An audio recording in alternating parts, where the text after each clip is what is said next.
ईद भी आने वाली है, जो बात है, रमज़ान भी चल रही है, and I am hoping that you guys are enjoying Ramzan. You guys are enjoying a lot of food in Ramzan, and you are enjoying the learnings offered by Ramzan. Huh? Ramzan also offers a lot of learnings. It teaches us patience, it teaches us control, it teaches us sabr, it teaches us gratefulness, right? Ramzan teaches us a lot of things, and you must be learning those things as well. सो और ये बताओ एक बात, वैसे तुम्हारे पास इसका printed है?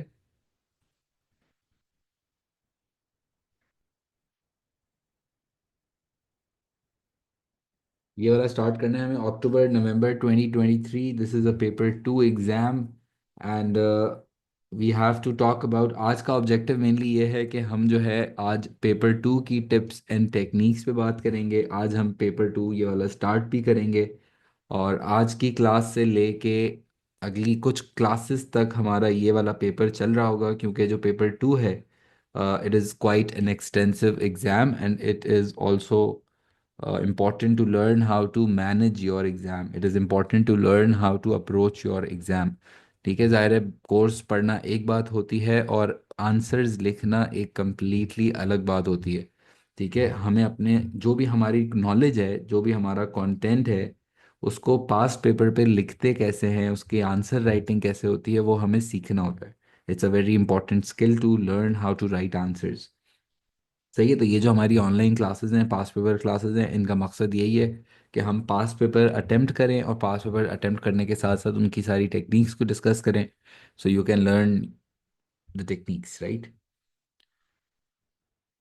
और जो टोटल पेपर टू है, उसमें टाइम तो तुम्हें मेरे ख्याल से पता होगा स्ट्रक्चर में. टोटल जो टाइम अलाउड है वो हमारे पास 1 आवर एंड 30 मिनट्स का टाइम अलाउड है. और जब हम पेपर टू करने बैठेंगे तो हमारे पास दो शीट्स आएंगी, एक हमारे पास इंसर्ट और दूसरा हमारे पास question paper. There will be two sheets in front of us when you go for an exam. एक जो है वो इंसर्ट होगा, जिसमें कोई पेपर टू की अब बात हो रही है. उसमें जैसे अब ये वाला जो केस है, इंसर्ट है हमारे पास, it's the business sports safety equipment, SSE. Sports safety equipment बनाते हैं, कोई सेफ्टी इक्विपमेंट होंगे स्पोर्ट्स के जो बनाते हैं. सेफ्टी इक्विपमेंट में क्या क्या आता है स्पोर्ट्स के, क्या बनाते होंगे ये? ऐसे ही जस्ट रफ, फिर केस भी ज़ाहिर रीड करेंगे, लेकिन ज़ाहिर है कोई बिजनेस है ये. स्पोर्ट्स में सेफ्टी इक्विपमेंट, हेलमेट, ये हेलमेट बना के भी दिया इन्होंने, जो बात है. गार्ड भी होते हैं ना, गार्ड्स, जो आपको अंदर पहनने होते हैं ताकि आप प्रोटेक्ट कर सकें अपने आप को, है ना. नी पैड्स होते हैं. क्या बात है, एल्बो पैड्स होते हैं, जरिए एल्बो पे लगने के होते हैं. ग्लव्स होते हैं इस तरह के, सेफ्टी ग्लव्स. खैर, let's see what they do, because this is what the business is. Point is, when you sit for paper two, you will have one insert, कोई नया business case होगा, कोई ना कोई नई situation होगी. और हम जब अपना केस रीड करेंगे तो हम ऐसे इसको रीड करें कि वो एक रियल लाइफ बिजनेस है. हम उसको समझो रियल लाइफ समझ लें, क्योंकि ज़ाहिर है जितनी मेरी बिजनेस अंडरस्टैंडिंग अच्छी होगी उतने मेरे आंसर्स अच्छे हो सकते हैं. हम अगर शुरू से ये प्रैक्टिस रखें कि जब केस को रीड करें, थोड़ा स्पीड में रीड करेंगे, जाहिर है थोड़ा सा स्पीड हम तेज रखते हैं, लेकिन फोकस्ड रीडिंग करते हैं. एक एक वर्ड को अच्छे से पढ़ते हैं, मतलब ऐसे नहीं करते कि जल्दबाजी में ठक ठक ठक ठक ठक ठक ऐसे ऐसे पढ़ रहे हैं और फिर कुछ समझ ही ना आए, ऐसे नहीं करते. जब केस रीड करते हैं तो you have to go slow, you have to understand what the business is, what products they are selling, since how many years they are operating, what legal structure are they following, what issues the business is facing. ज़ाहिर है different businesses different तरह के issues face करते हैं ना. किसी के employee related issues ज़्यादा दिए हुए होते हैं इंसर्ट में, किसी के customer related, product related, price related, promotion related, inventory से रिलेटेड कुछ हो सकती है सिचुएशन.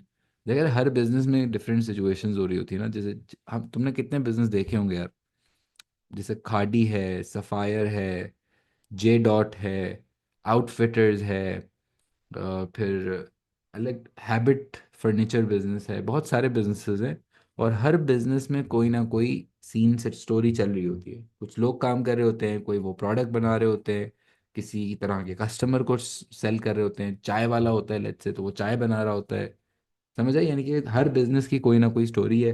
उसी तरह से किसी एक बिजनेस की तुम्हें स्टोरी रिटन फॉर्म में दी हुई होगी, और हमें उसको ऐसे रीड करना है कि वो एक रियल लाइफ बिजनेस है, ताकि जब हम अपने आंसर्स लिखें तो हमारे आंसर्स ऐसा फील होना चाहिए कि हमें हमारी नॉलेज भी है, हम ये एग्जामिनर को बता सकें कि यस हमने बुक से भी पढ़ा है, हम टॉपिक को समझते भी हैं, we understand the topic, we just don't ratify और लर्न द टॉपिक।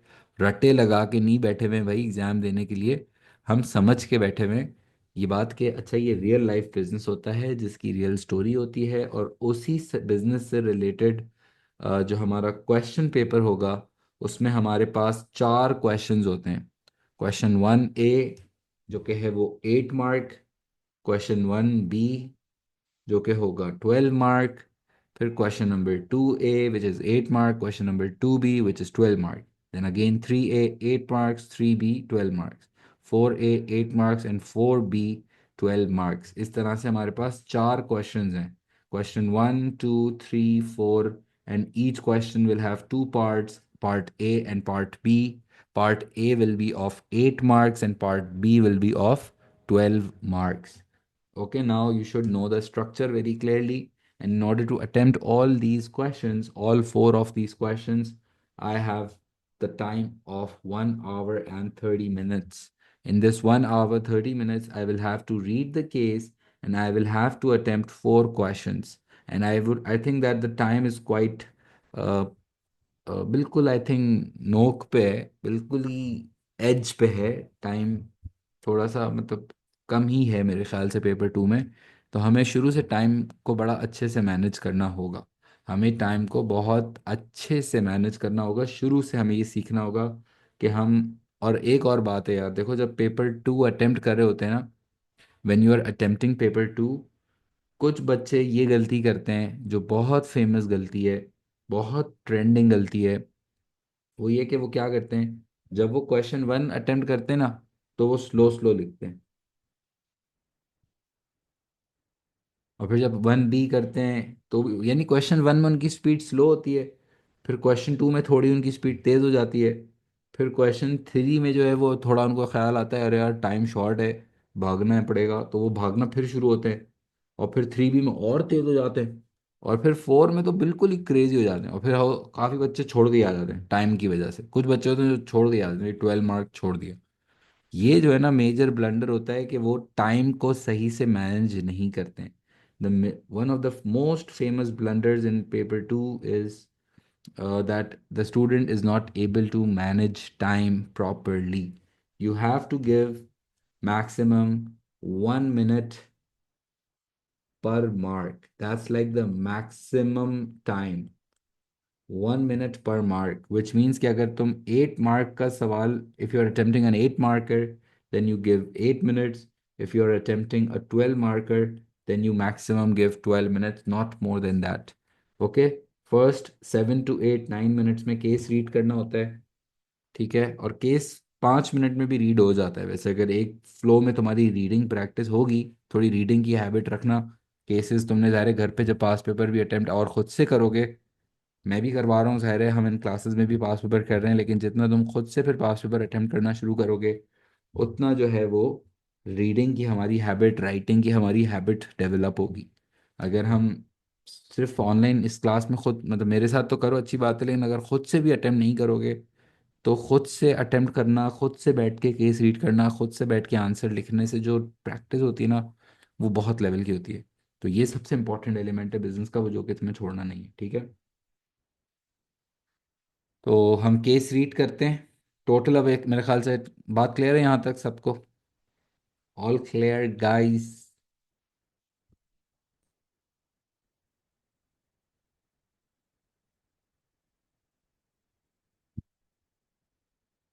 मज़ा आ रहा है पढ़ने में, रोज़ा लग रहा है, ये नहीं लग रहा है। हम्म, इंजॉय कर रहे हो, मोटिवेशन आ रही है, पंप आ रहा है अंदर से कि भाई पढ़ना है अच्छे से, अब तो नहीं छोड़ना एग्जाम को यार। सर इफ्तार पार्टी वैन, इफ्तार पार्टी, इफ्तार पार्टी का ऑन कराते हैं, सीन बनाओ, कौन ट्रीट दे रहा है इफ्तार में।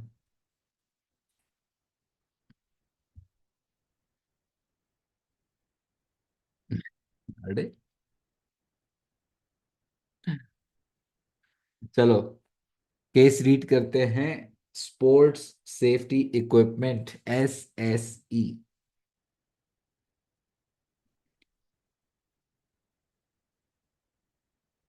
SSE manufactures sports safety equipment in country Z.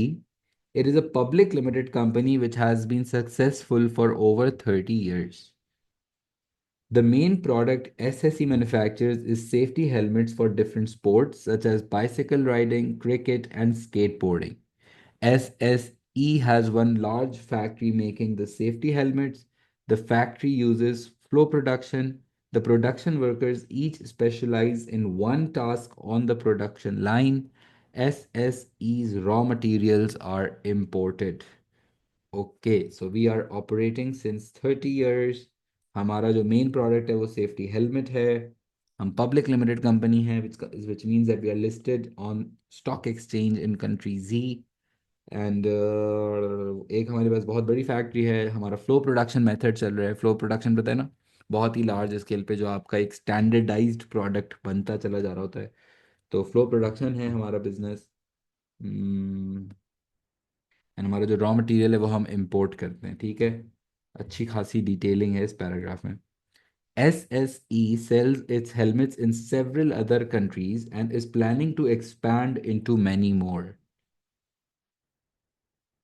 It will need to carry out market research before entering new markets in other countries. जाहिर है आप किसी नए मुल्क में जाओगे तो आप पहले मार्केट रिसर्च करके जाना, थोड़ा मार्केट को समझना, मार्केट किस तरह की है, कस्टमर की किस तरह की रिक्वायरमेंट्स हैं। ज़ाहिर है हर कंट्री के अपने डिफरेंसेस होते हैं, and every country will have to be understood before I can just sell my product in another country. Alright, so it will need to carry out market research before entering new markets in other countries.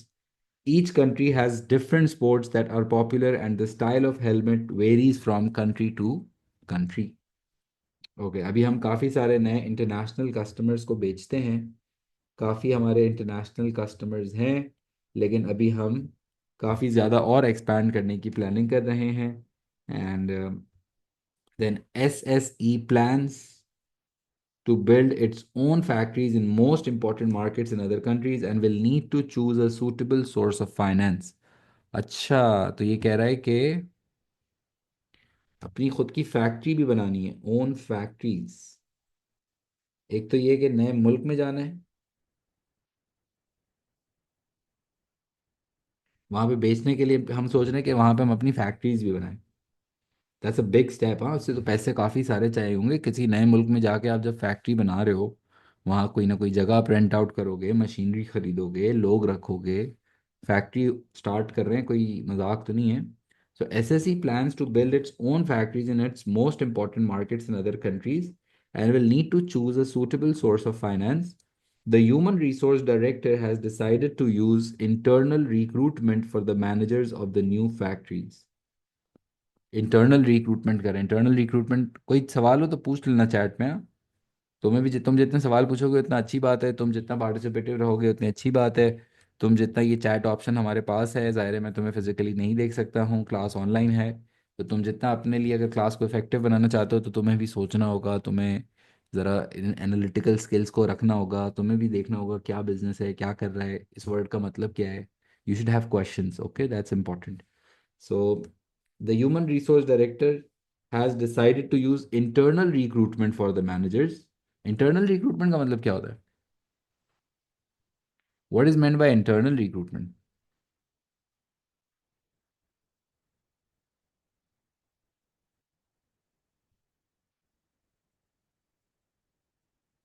Internal recruitment क्या होता है?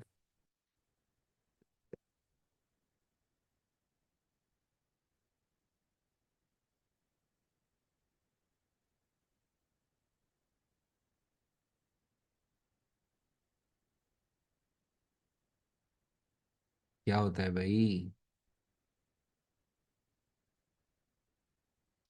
Inside the business, searching within a factory a skillful worker. सही है, good good जिया, good Hazik. Private private भेज रहे हो। Promoting existing employees, ये भी अच्छी डेफिनेशन है। गुड। इंटरनल रिक्रूटमेंट होता है कि जब हम अपनी विद इन द कंपनी ही कोई हायरिंग कर लेते हैं, हम अपने ही कंपनी में से लोग रख लेते हैं, हम बाहर से फिर नहीं रखते हैं। सो अभी जो हमारी मेन फैक्ट्री है कंट्री जी में, वहाँ से हम कह रहे हैं कि इंटरनली रिक्रूट करेंगे, लेकिन एक बड़ा चैलेंजिंग बात है, क्योंकि हम जिस this we are moving into different countries. If you launch a new factory in a new country, then if I go for internal recruitment, then I think it will be difficult to find people who would be willing to relocate completely, क्योंकि आपको कह रहे हैं कि आप अपनी यहाँ home country से जॉब छोड़ें, आप उस नए मुल्क में चले जाएं। तो ये इंसानों, यू यू एम्प्लॉयज़ के लिए भी it's not a small decision to make, right? Individuals के लिए भी एक बड़ा बड़ा फैसला है, तो ऑप्शंस कम हो जाएंगे, वैसे ये बात मुश्किल है। There will need to be effective communication between the managers of the new factories and SSE's head office in country Z। ठीक है, तो ये कह रहे हैं कि जो नए मुल्क के हमारे मैनेजर्स होंगे और जो हमारी कंट्री जी में हेड ऑफिस होगी, उसके बीच में जो कम्युनिकेशन है वो हमें बहुत स्ट्रॉन्ग रखनी होगी। जाहिर सी बात है, पूरे दुनिया में जब हम ये हेलमेट्स बना के बेच रहे होंगे, तो कितनी कम्युनिकेशंस होंगी यार, कितने सारे दुनिया के सप्लायर्स होंगे, उनसे हमारी कम्युनिकेशंस होंगी। कितनी हमने मटेरियल खरीदना होगा, कितनी डिफरेंट तरह के रेट्स खरीद होंगे। फिर फिर दुनिया भर में प्रोडक्शन कितनी हो रही है, कस्टमर्स हमारे पास कितने हैं, क्या क्या वैरायटी हम दुनिया भर में ऑफर करेंगे, कितनी सारी इंफॉर्मेशन होगी ना। अ, तो उसके लिए हमें फिर अच्छी कम्युनिकेशन डेफिनेटली मेंटेन करनी होगी, क्योंकि अगर हमने अच्छी कम्युनिकेशन मेंटेन नहीं की, अगर एसएसई की जो हेड ऑफिस है और जो हमारी नई फैक्ट्रीज हैं उसके बीच में अगर कम्युनिकेशन हमारी अच्छी नहीं हुई, तो फिर हम डिस इकोनॉमीज ऑफ स्केल के प्रॉब्लम्स में पड़ सकते हैं। हो सकता है जो हमारी हेड ऑफिस है वो इतनी हमारी नई फैक्ट्री को सही से सुपरवाइज ना कर सके, अगर कंप्लीट इन्फॉर्मेशन ना हो, जिसकी वजह से ये नई फैक्ट्री लॉन्च करने का रिस्क और बढ़ जाएगा। क्योंकि जब आप कोई नई फैक्ट्री नए मुल्क में जाके खोल रहे हो, तो ये एक बहुत रिस्की डिसीजन होता है। It's a very risky decision, it will need a lot of finance and it will involve a lot of stakes. अगर ये नई फैक्ट्री फेल हो गई, अगर इस नई फैक्ट्री को हम सही से मैनेज नहीं कर सके, तो फिर तो रेपुटेशन पे भी बात आ सकती है, हमारी ब्रांड पे बात आ सकती है। हमारा हमने इतना अच्छे साल, 30 साल, कितने साल हो गए, 30 साल से ज़्यादा हमने काम किया है, इतने सालों से जो बिजनेस चल रहा है वो, उसके लिए बड़ा एक रिस्क है अगर ये फैसले में मसला आ जाए तो। So there will need to be effective communication between the managers and the new factories of the new factories and SSE's head office in country Z। ठीक है? Clearly, communication is a tool. Communication is a major thing. Right? I can also write on left and right। तुम भी जब reading कर रहे हो ना case की, तो लेफ्ट राइट पे लिख सकते हो, तो तुम्हें वो पॉइंट याद रहे, कि पूरा केस बार बार ना पढ़ना पड़े। ठीक है? Imported material, and then 30 years we are operating in country Z. We are a public limited company, and helmet is our main product। and then specialization है, one task per employee। फिर जो है वो इंटरनेशनल एक्सपेंशन चाह रहे हैं, है ना, न्यू फैक्ट्रीज। तो जो जो हाइलाइट्स हो ना, हाँ बिल्कुल लिख सकते हो, इस इंसर्ट के ऊपर जितना चाहे हाजिर तुम लिख सकते हो, write anywhere you like. Insert को गंदा कर दो, हाइलाइटर्स लेके जाओ, पेंसिल पेन जो जिससे दिल चाहे मार्किंग करो, ताकि तुम इसको प्रॉपर याद, मतलब याद तो पूरा नहीं होगा, फिर भी ज़ाहिर है केस कोई हमें याद नहीं हो जाएगा लिखते हुए आंसर, लेकिन स्टिल हमने इतनी दफ़ा रीड किया हुआ हो कि हम उसको जब अगली दफ़ा हमें पूरा ना भी रीड करना हो, सिर्फ हम ये पॉइंट्स पढ़ लेना, तो एक दफ़ा हमारे माइंड से वो हो जाएगा कि अच्छा यार क्या क्या चीज़ें थी इस केस में, क्या क्या इश्यूज चल रहे थे। So when you writing an answer, you should be like in your head you should have that idea that what the business is, what it is doing, how many years it has been operating in, because your answer quality will significantly change if you think about the case properly. If you do not think about the case properly, then your answers cannot be of that high quality, right? Examiner is not just willing to check your bookish answers. Examiner doesn't just want to see that you know the book. Examiner wants to know that whether you understand business. समझ भी आ रहा है बच्चे को या रट्टे लगा के आगे आगे ये सोचेगा वो. ठीक है. How long should we take to read the text. So ideally पहले जो 7 से 8 मिनट होते हैं, first 7 to 8 minutes of your exam should be spent on reading the case. Okay. 7 से 8 मिनट मैक्स. और एक फ्लो में जाओगे तो आई थिंक 5 मिनट में भी हो सकता है. और बस सही है. सो आगे हम रीड करते हैं. अब क्या ये कह रहा है. Most of SSE's sales in country Z are through sports equipment shops. Most of SSE sales in country Z are through sports equipment shops. Customers like to try on the helmets to check they fit correctly. ठीक है. SSE currently sells its helmets in other countries through its website. अच्छा. Sports equipment shop यानी कि हम retailers use करते हैं. अच्छा जी. हम रिटेलर्स यूज करते हैं कंट्री जी में, लेकिन बाकी जो है मुल्कों में हम वेबसाइट के थ्रू सेल करते हैं. I don't know why are we not using retailers in other countries. We are just selling it online in other countries, and we are just using retailers in our home country. SSE is also increasing क्योंकि ज़ाहिर है आप कोई middle man use करते हो. इसको हम middle man कहते हैं ना. ये हम retailer channel of distribution marketing में पढ़ा है तुमने कि जो उनका चैनल ऑफ डिस्ट्रीब्यूशन है वो रिटेलर्स के थ्रू बेचते हैं. They do not have their own outlets. It is just like जैसे जैसे वॉल्स आइसक्रीम्स जो है, वॉल्स आइसक्रीम खाइए ना, कॉर्नेटो एंड अदर आइसक्रीम्स. तो वॉल्स जो है वो भी रिटेलर्स के थ्रू बेचता है. वॉल्स की अपनी कोई आउटलेट नहीं है. वो डिफरेंट आपको सुपर मार्केट्स पे मिल जाती है, डिफरेंट दुकानों पे मिल जाती है. तो वो भी रिटेलर्स के थ्रू बेचते हैं. और हम अपना जो ये प्रोडक्ट है वो स्पोर्ट्स रीड इक्विपमेंट शॉप्स के थ्रू बेचते हैं. अपनी हमारी खुद की कोई शॉप नहीं है. Customers like to check. I don't know international countries में हम सिर्फ वेबसाइट पे बेचते हैं तो फिर लोग ट्राई कैसे करेंगे. SSE is also increasing its product range. SSE is also increasing its product range. Okay, we are coming up with a new product. The latest new product has been developed is a children's cricket helmet. A break-even chart for this new product is shown in Appendix 3. Break-even chart. Break-even का मतलब पता है ना. Break-even का मतलब होता है no profit and no loss situation.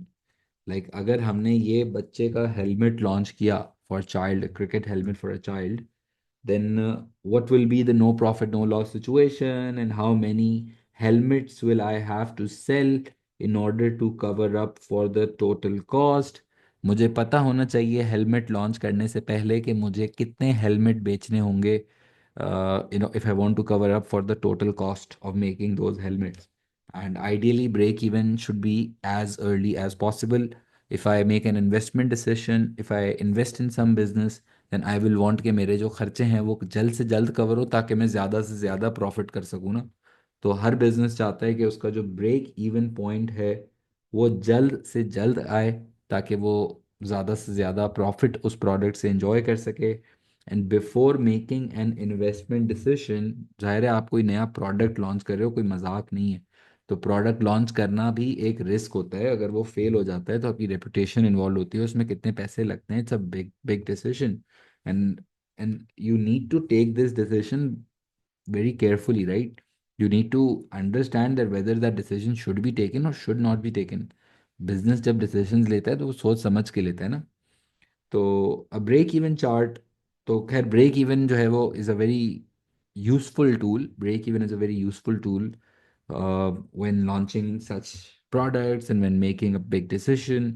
You can just before making an investment मैं break even chart, break even देख सकता हूँ.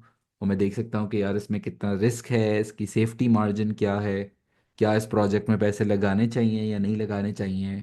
ब्रेक इवन से मैं एक एनालिसिस कर सकता हूँ. ज़ाहिर है फिर तो वो तो हम एनालिसिस ही कर सकते हैं. नया प्रोडक्ट जब एक्चुअल लॉन्च होगा तभी फिर रियल और एक्चुअल चीज़ तो सामने आएगी. लेकिन जितना हम प्लानिंग करके जाते हैं, जितना हम एनालिसिस करके जाते हैं, उतना रिस्क फिर उसमें हम मैनेज, जीरो तो नहीं कर सकते रिस्क, लेकिन मैनेज कर सकते हैं. ठीक है.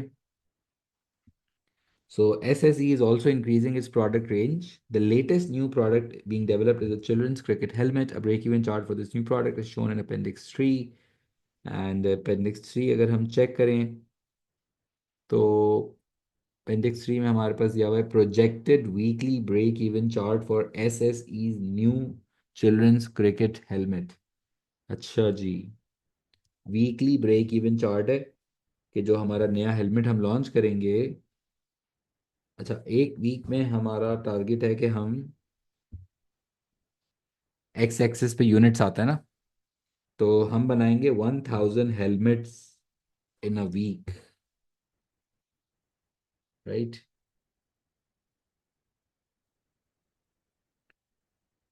वीकली है ना इसलिए। और अजम्पशन ये है कि कॉस्ट एंड रेवेन्यूज दिया हुआ है वाई एक्सिस पे, ये दिया हुआ ठीक है। और टोटल रेवेन्यू की अगर हम लाइन को चेक करें, ये वाली को, so see as the number of units are increasing, the sales revenue is also going up. And if I'm selling 1000 helmets, the total revenue is going to be 50,000। एक helmet कितने का बेच रहे हैं हम, बेसिकली प्राइस क्या होगी तुम बताओ चलो। अगर हम एक हफ्ते में 1000 हेलमेट बेचने का टारगेट रख रहे हैं और रेवेन्यू उस पे हमारा होगा 50,000 का, तो एक हेलमेट हम क्या कितने का सेल कर रहे हैं, what is the selling price पर हेलमेट बता दो, मैं मान जाऊंगा, मजा आ जाएगा। सेलिंग प्राइस पर हेलमेट, एक कितने की हेलमेट? अगर $50,000 में कमाऊंगा रेवेन्यू 1000 बेच के, तो एक हेलमेट है 50 का। सेलिंग प्राइस जो है हमारी $50 की है। अच्छा। और फिर इसके बाद टोटल कॉस्ट जो है, टोटल कॉस्ट कितनी है? 45, यानी कि 1000 हेलमेट जो बनाएंगे, जो 1000 हेलमेट बनाएंगे उसकी टोटल कॉस्ट जो है वो 45,000 है। हमें बहुत लेट है ब्रेक इवन वैसे यार, कुछ इतना प्रॉफिट नजर नहीं आ रहा। मतलब टोटल कॉस्ट है 45,000, तो एवरेज कॉस्ट कितनी होगी, एक हेलमेट हमें कितने का पड़ा? अगर टोटल कॉस्ट 45,000 की है, 1000 हेलमेट बनाने की टोटल जो कॉस्ट है वो अगर 45,000 की है, तो एक हेलमेट मुझे क्या कॉस्ट कर रहा है एज अ बिजनेस, हमें कितने का पड़ रहा है, एवरेज कॉस्ट क्या है उसकी? $45। Good answer, good. Why? Because 45,000 की कॉस्ट है और हम 1000 हेलमेट बना रहे हैं, तो एक हेलमेट की जो हमें कॉस्ट आ रही है वो 45 की आ रही है, ठीक है।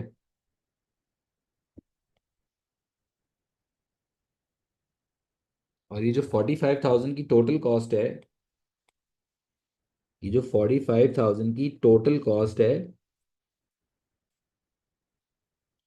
इसमें से फिक्स्ड कॉस्ट कितनी है? जो हमारी टोटल कॉस्ट $45,000 की है 1000 यूनिट्स पे, इस 45,000 में से फिक्स्ड कॉस्ट कितनी है? फिक्स्ड कॉस्ट है ये रही 15,000। गुड। अगर 15,000 फिक्स्ड है तो वेरिएबल कितनी होगी?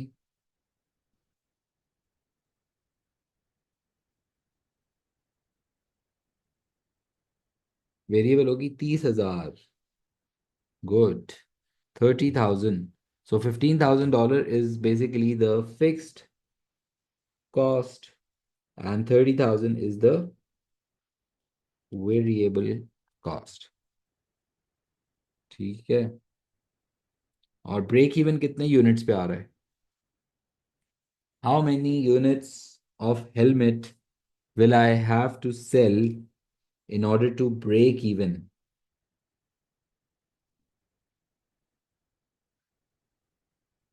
The point where total revenue and total cost intersect, ये जो कनेक्टिंग पॉइंट है ना, ये वाला, ये हमारा ब्रेक इवन है।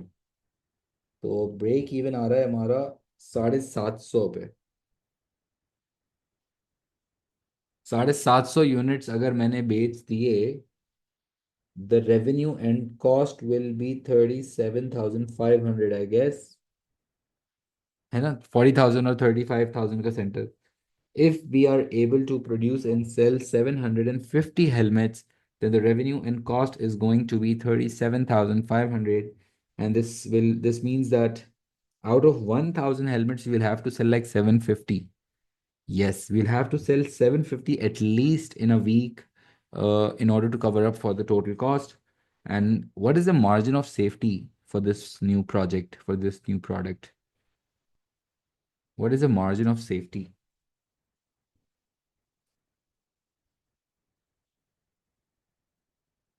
बनाएंगे हम 1,000, ठीक है? 1,000 हेलमेट हफ्ते के बनेंगे, 750 पे ब्रेक इवन है। तो इन दोनों के जो बीच का डिफरेंस है ना, the difference between the total output and the break even output, इन दोनों का जो डिफरेंस होता है उसको हम कहते हैं margin of safety.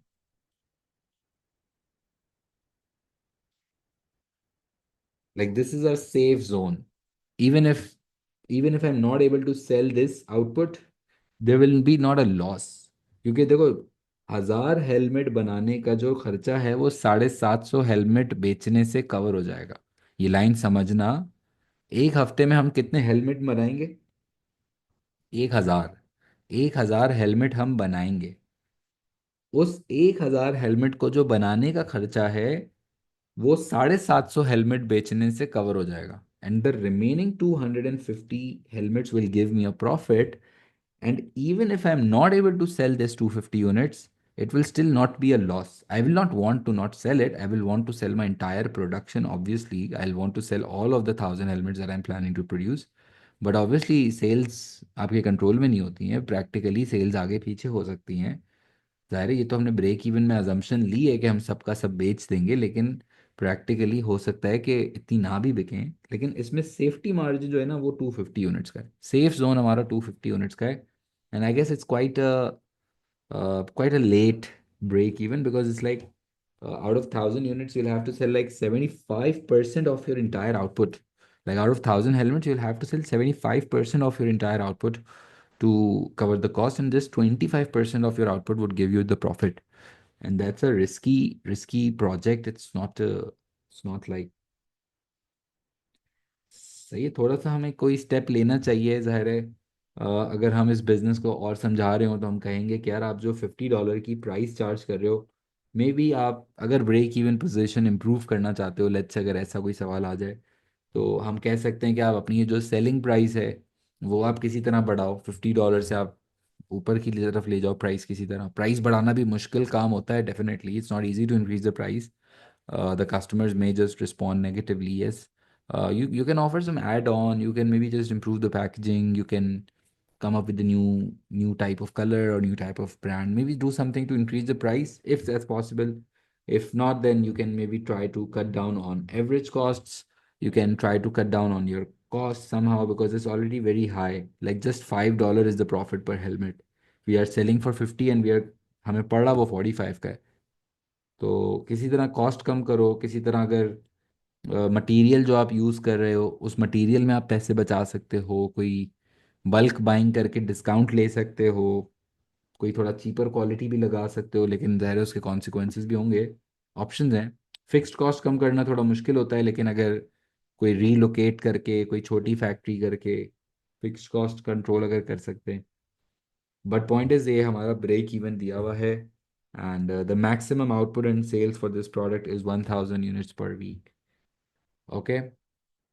And I'm going too much into detail because the objective of these classes that you are attending right now, the objective of these classes is also to revise the topics now, is also to understand the topic more and proper though. So when you attempt in your answers in your exam, you would have a better awareness about the topic.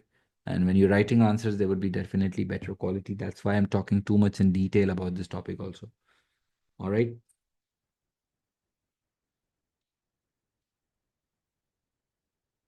और ये helmet आ गए हैं भाई अब। If you want क्या extract है हमारी website का, if you want the best protection when playing sport then buy an SSE safety helmet. अच्छा जी, हमने अपने हेलमेट का एक्सट्रैक्ट लगाया हुआ है। We supply a wide range of safety helmets for you when playing sport. We supply a wide range of safety helmets for you when playing sport. Okay, wide range है हमारे पास. Whatever the sport, SSE produces a helmet for you. Okay, that's a big claim. कि किसी भी तरह का sport हो हम आपको बना के दे देंगे. You can order directly from this website by entering your head measurements below. Get the perfect fit for you.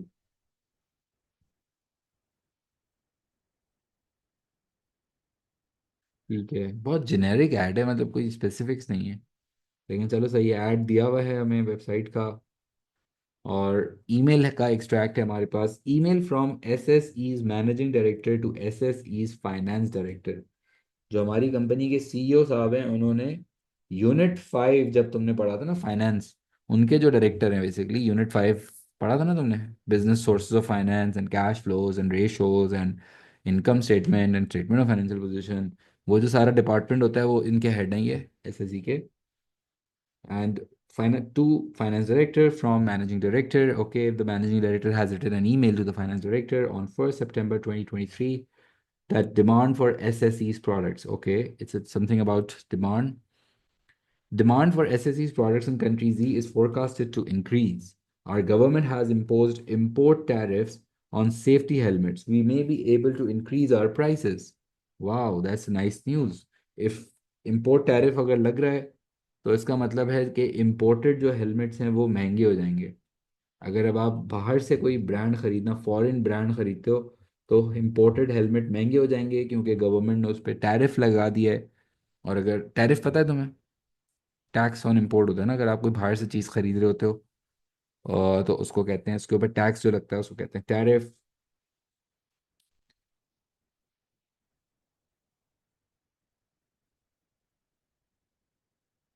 ठीक है। The exchange rate in country G is expected to fall. The exchange rate in country Z is expected to fall. Is it a good news or a bad news? What do you think? The exchange rate in country Z is expected to fall. Is it a good news or a bad news?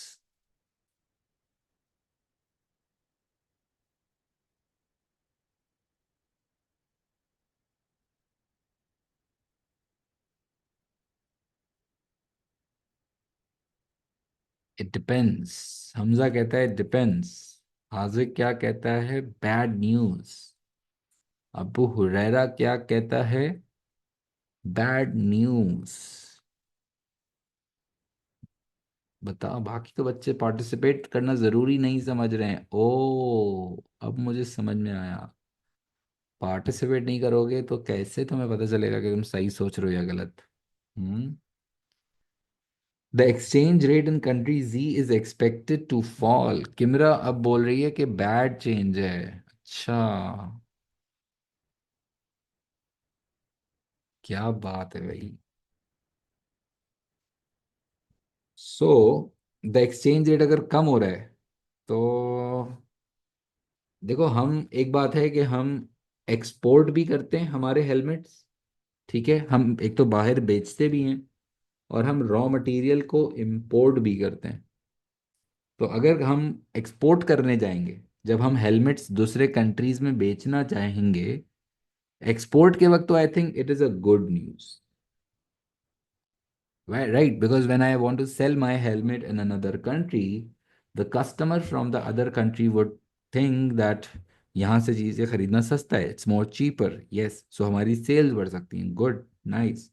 और जब import के perspective से सोचेंगे, बाहर से जब हम raw material खरीद रहे होंगे, जब US से हम स्टॉक खरीद रहे होंगे, हेलमेट बनाने का जो मटेरियल वो US बाहर से आता है ना, इसने बोला ना, US से नहीं बट इम्पोर्टेड है, सॉरी।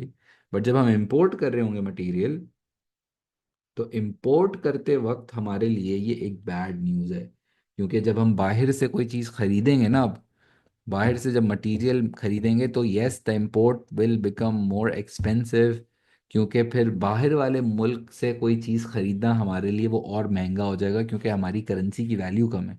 अगर पाकिस्तान से अभी हम कोई चीज़ यूएस से मंगवाते हैं तो बहुत महंगा पड़ता है, क्योंकि पाकिस्तानी करेंसी बहुत नीचे है। तो बाहर से चीज़ खरीदना बहुत महंगा पड़ता है। समझे? तो दोनों है, it's a good news and it's a bad news, it's both the sides, because we are importing as well as exporting.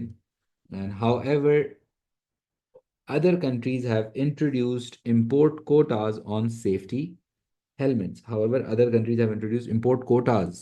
Oh my God. Import quota लग गया है। Good news है या bad news है?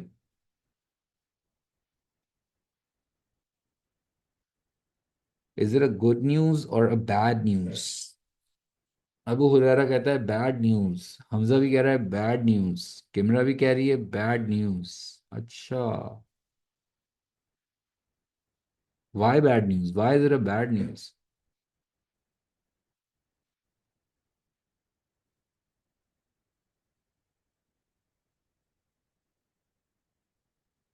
जिया क्या कहता है लिमिट ऑन आइटम्स। आजे क्या कहता है please explain what is import quota. Import quota होता है फिजिकल लिमिट, कि अगर आप कोई चीज़ इंपोर्ट करोगे तो इतनी क्वांटिटी से ज़्यादा इंपोर्ट नहीं कर सकते हो।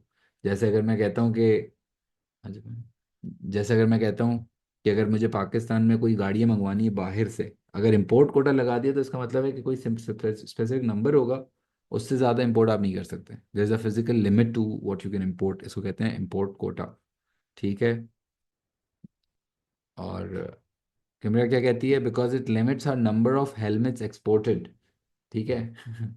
और एक्सपोर्ट लिमिटेड हो जाएगा, बिल्कुल सही है। सही, यानी कि हमारे लिए बैड न्यूज़ इसलिए है क्योंकि अगर इंपोर्ट कोटा लग जाएगा तो इंपोर्ट कोटा लगने की वजह से हमारे हेलमेट जो हैं वो कम बिकेंगे पूरी दुनिया में, और जिससे हमारी सेल्स कम हो सकती हैं। And then we will have to consider all the likely effects of these changes. So it's a big email written from the managing director to the finance director. And ये ईमेल देख के ज़ाहिर है finance director को अपनी थोड़ी सी planning करनी होगी, क्योंकि इससे जो सेल्स का फोरकास्ट है, इससे जो हमारे एक्सपेंसेस की शायद चेंजेस आएंगे, कॉस्ट ऑफ गुड्स सोल्ड में चेंजेस आएगा। ज़ाहिर है जब आप इनकम स्टेटमेंट बनाते हो तो अल्टीमेटली नंबर्स तो यहीं से आते हैं ना। So yup, this is what the business does, sports safety equipment. और अच्छा इंटरेस्टिंग केस है काफ़ी, आई थिंक डिटेल्ड केस है, और काफ़ी सारी चीज़ें एक साथ हो रही हैं। But in the next class we are going to start off with this question paper now. ठीक है, हम एक एक क्वेश्चन करके सॉल्व करते जाएंगे, question one, then question two, then question three, then question four, and we are going to write these answers. You should have the printed version of this paper if you don't have it yet. इसका print out निकाल लेना, और print out निकाल के फिर answers इन्हीं lines पे लिखना। और इन्हीं लाइंस पे जब आंसर लिखते हैं ना तो राइटिंग हमारी प्रैक्टिस अच्छी होती है, इसलिए तुम्हारे पास इसका प्रिंटेड फॉर्म होना चाहिए है। ऑलराइट।